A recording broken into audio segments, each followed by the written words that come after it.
हरियाणा विधानसभा में चल रही सदन की कार्यवाही छठे दिन काफी हंगामेदार रही। मुख्यमंत्री मनोहर लाल ने सोमवार को विधानसभा के पटल पर राजनीतिक दलों और उनके नेताओं के कार्यक्रमों का विरोध करने वालों के प्रति निंदा प्रस्ताव रखा, तो हंगामा मच गया।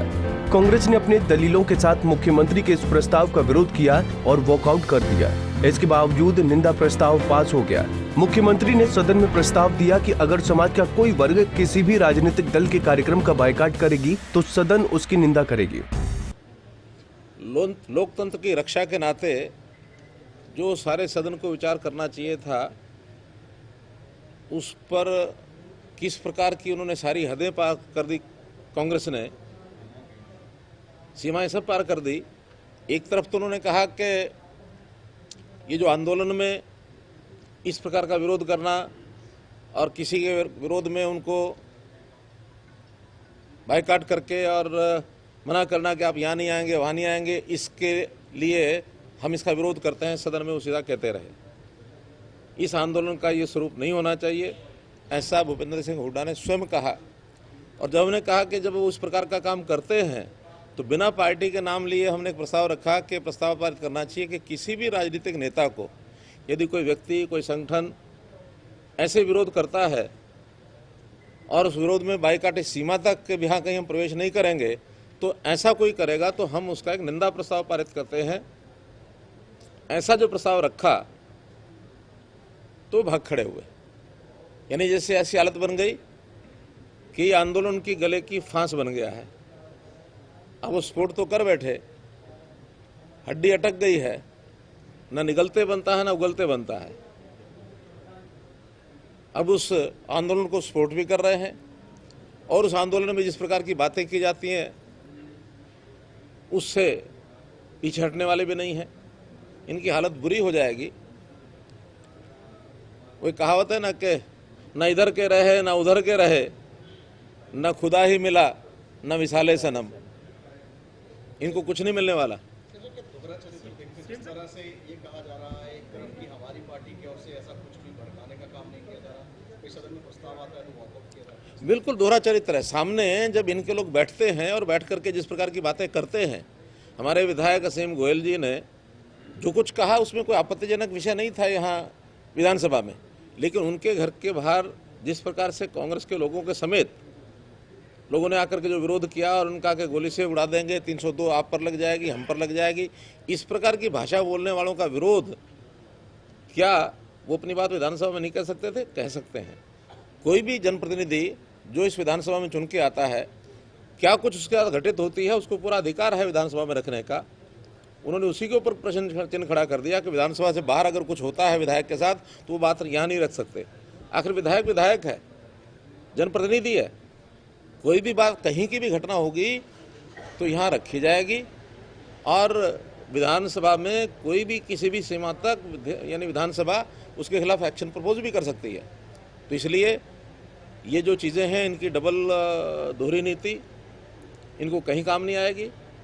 कांग्रेस को लोकतंत्र को बचाने में सदन में एक स्वर से सब लोगों को बोलना चाहिए। आखिर कोई राजनीतिक दुश्मनी नहीं है एक दूसरे के साथ हमारी, अपनी बात कहने का सबको अधिकार है, लेकिन किसी का भी अधिकार, किसी की फ्रीडम ये एब्सोल्यूट फ्रीडम नहीं होती।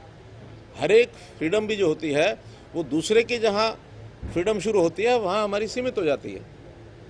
हमारे अपने अधिकार हैं, लेकिन सामने कोई व्यक्ति है जिसके बारे में हम बोलते हैं, कोई आलोचना करते हैं, वहाँ उनके भी अपने अधिकार हैं।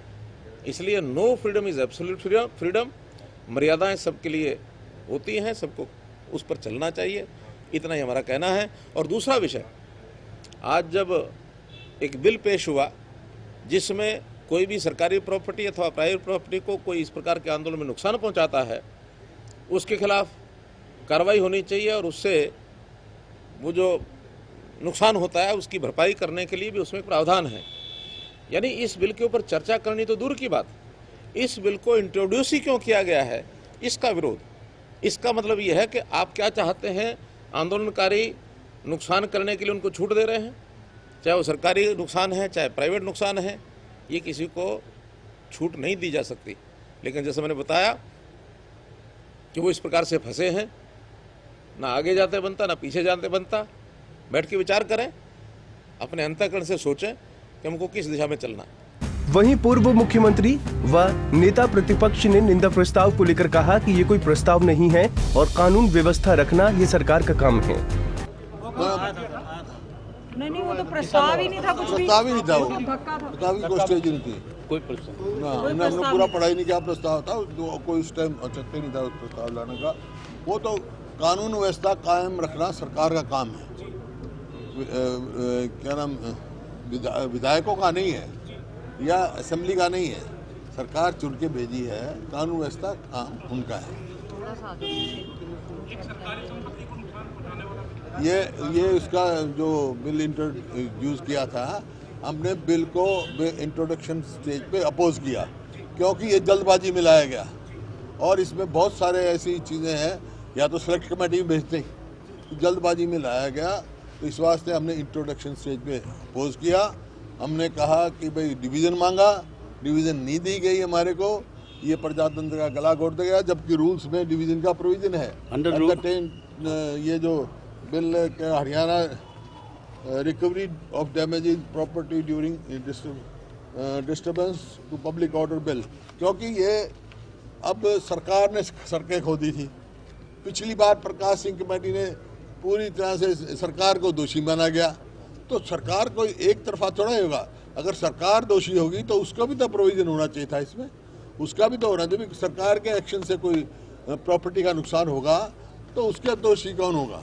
तो इस वास्ते जल्दबाजी में किया गया, ये बड़ा सोच समझ के लाना चाहिए था और ये इसी वास्ते हमने इसको अपोज किया था। और जब हमारी बात नहीं मानी, वोटिंग नहीं करवाई, क्योंकि मेजॉरिटी ऑफ एमएलएज मेरे को ऐसा लगा कि इस हक में थे कि अभी इसको ना इंट्रोड्यूस किया जाए और इस पर पूर्ण विचार करके सेलेक्ट कमेटी में भेजा जाए। सर, जो किसान आंदोलन चल रहा है, क्या उसको सरप्रेस करने के लिए या उसकी टाइमिंग जो है इस वजह से लाया गया सर? भाई जल्दबाजी में लाया गया और पूरे पहलू कवर नहीं किए गए इसमें, जो हमने देखा। इसी वास्ते हमने इंट्रोडक्शन उस पर अपोज किया। निंदा प्रस्ताव को लेकर हरियाणा के मुख्यमंत्री अनिल विज ने बिल को लेकर सफाई देते हुए कहा कि कांग्रेस पार्टी ने हिंसा का समर्थन किया है और वो इस तरह के बिल पास नहीं करना चाहते। प्रस्ताव को लेकर क्या कुछ कहना है अनिल विज का और विधानसभा स्पीकर ज्ञानचंद गुप्ता का, आप वो भी सुनिए। देखिए, भारत एक प्रजातांत्रिक देश है। यहाँ कोई भी व्यक्ति, कोई भी जत्थेबंदी, कोई भी संगठन प्रदर्शन कर सकते हैं, धरने दे सकते हैं, जुलूस निकाल सकते हैं, भूख हड़ताल कर सकते हैं या और तरीके अपना सकते हैं। हम उनके खिलाफ बिल नहीं लाए। हम ऐसे प्रदर्शनों के दौरान जो हिंसा होती है, जो प्रॉपर्टी को, संपत्ति को नुकसान पहुंचाया जाता है, हम उसकी भरपाई के लिए बिल लाए हैं। और आज बड़ी बेशर्मी से कांग्रेस पार्टी ने सदन में हिंसा का समर्थन किया, आग लगाने वालों का समर्थन किया, बसें जलाने वालों का समर्थन किया, दुकानें जलाने वालों का समर्थन किया, गाड़ियां जलाने वालों का समर्थन किया। या कोई भी नुकसान अगर कोई करता है तो कांग्रेस ने अपनी मंशा आज स्पष्ट कर दी कि वो उसका समर्थन करते हैं, वो ये बिल पास नहीं होने देंगे। वो तो जब एक्ट आएगा, आज तो खाली संकल्प पेश किया है। जब एक्ट आएगा उसकी क्लास पे चर्चा हो जाएगी। सर, एक और विषय आया है, नेता प्रतिपक्ष से आज से उनका ये कहना है कि सरकार की तरफ से खड्डे खोदे गए, नुकसान पहुंचाया गया, तो उसमें सरकार अगर दोषी है तो उसे भी भरपाई करनी चाहिए, इस बात को भी अटैच करना चाहिए। देखिए, सरकार लॉ एंड ऑर्डर मेंटेन करने के लिए कोई कदम उठा सकती है। अब हुड्डा साहब तो हर प्रकार से जो है वो सरकार की आलोचना करना चाहते हैं, उनका अधिकार है, करें। साहब, आज जो निंदा प्रस्ताव लेकर आए थे कि जो किसान जो विरोध कर रहे राजनीतिक लोगों का, कांग्रेस कह रही है कि प्रदेश में लॉ एंड ऑर्डर है नहीं और जिम्मा हमारे सर पे फोड़ा जा रहा है और हमारे ऊपर हमें उसके लिए दोषी ठहराया जा रहा है। नहीं, लॉ एंड ऑर्डर पूरा है। आप देखिए कि इतने दिनों से 110 दिन हो गए, हरियाणा की सीमा में कोई हिंसक गतिविधि नहीं हुई है। ये लॉ एंड ऑर्डर की सफलता है। अब हुड्डा साहब को कहाँ बिगड़ा हुआ नजर आता है, अब ये मुझको मालूम नहीं। विपक्ष जो है ना चर्चा से भाग रहा है। विपक्ष चर्चा नहीं करना चाहता, मुद्दों के ऊपर हल्ला गुल्ला करके मुद्दों को दबाने का प्रयास करता है। पिछली बार भी आपने देखा था, पिछले सत्र के अंदर भी हम मांग कर रहे थे कि भी हम बोल रहे थे कि चर्चा करो, वो कह रहे थे कि वोट कराओ। आज भी उसी प्रकार का माहौल देखने को मिला जब एक संपत्ति जो संबंधी बिल सरकार की तरफ से आया और इंट्रोडक्शन के बाद जो बिल मंजूर होने के पश्चात, इंट्रोड्यूस होने के पश्चात बाद में वो कहते हैं कि इसके पर वोटिंग कराइए। मैंने कहा पहले चर्चा करिए, चर्चा करेंगे और कल को हम वोटिंग भी कराएंगे। मैं उसके लिए तैयार हूँ, लेकिन उनका ये हर बार ये कहना कि पहले चर्चा कराओ, पहले इसके ऊपर वोटिंग कराओ फिर चर्चा करो, ये ठीक नहीं है। तो चर्चा का नहीं हुआ, फिर वो चर्चा का इंट्रोड्यूस हुआ वो बिल जो इंट्रोड्यूस हो गया, कल उसके या कल या परसों उसके ऊपर चर्चा होगी। चर्चा के पश्चात अगर उनकी मांग होगी तो उसके ऊपर जरूर वोटिंग कराएंगे। गीता बुक्कल का ये भी आरोप था कि स्पीकर साहब ने आज सरकार का साथ दिया, आज संख्या बल कम था तो आज वोटिंग कराने से बचते हुए नजर आए। ये भी गीता नहीं, देखिए किस प्रकार से संख्या बल कम था, आज मेरे पास सारी फुटेज है। अगर उनको किसी प्रकार का वो भ्रम है तो वो भी उस प्रकार से भी दूर किया जा सकता है, उनको फुटेज दिखा करके। बजट सत्र के छठे दिन सोमवार को पास किए गए निंदा प्रस्ताव का कांग्रेस विधायकों ने विरोध किया और सदन से वॉकआउट कर गए। सरकार ने विपक्ष पर चर्चा से भागने का आरोप लगाया है और कहा कि कांग्रेस हिंसा करने वाले लोगों का समर्थन करती है, जबकि विपक्ष ने कहा कि ये जल्दबाजी में लाया गया प्रस्ताव है जिसको लेकर सरकार के पास कोई प्लान नहीं है।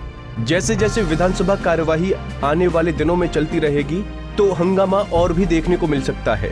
चंडीगढ़ से चंद्रशेखर धरनी, पंजाब केसरी टीवी।